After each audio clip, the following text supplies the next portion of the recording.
Junagadh marketing યાર્ડમાં આજે 21 જણસીઓની આવક નોંધાઈ હતી। સૌથી વધુ આજે તુવેર અને ચણાની આવક નોંધાઈ છે।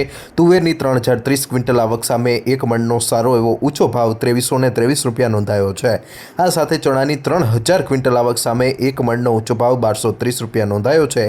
આ સાથે 1645 ક્વિન્ટલ આજે સોયાબીનની આવક પણ નોંધાઈ છે।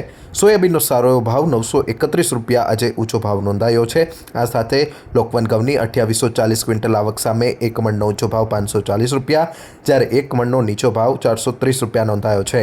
ટુકડા ઘઉંની 1830 ક્વિન્ટલ આવક સામે એક મણનો ઊંચો ભાવ 535 રૂપિયા નોંધાયો છે। આમ આજે ઘઉં, બાજરો, જુવાર, ચણા, સફેદ ચણા, અડદ, તુવેર, મગફળી, સિંગફાડા, એરંડા, તલ, જીરું, ધાણા, સોયાબીન, રાઈ, મેથી, સૂર્યમુખી, કલંજી અને ઈસબગુલ્લી અલગ અલગ જે જણસીઓની છે તે આજે આવક નોંધાઈ છે। કુલ 21 જણસીઓની આવકથી માર્કેટિંગ યાર્ડ હાઉસફુલ થતું જોવા મળ્યું હતું।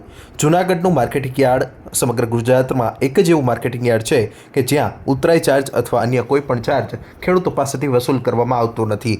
તેથી સમગ્ર સૌરાષ્ટ્રમાં અત્યારે હાલમાં પસંદગીનું કેન્દ્ર જૂનાગઢનું માર્કેટિંગ યાર્ડ હાલ બની રહ્યું છે। આજે માર્કેટિંગ યાર્ડમાં જણસીઓની વિવિધ આવકથી અને જણસીઓની સારી આવકથી માર્કેટિંગ યાર્ડ હાઉસફુલ થતું જોવા મળ્યું હતું।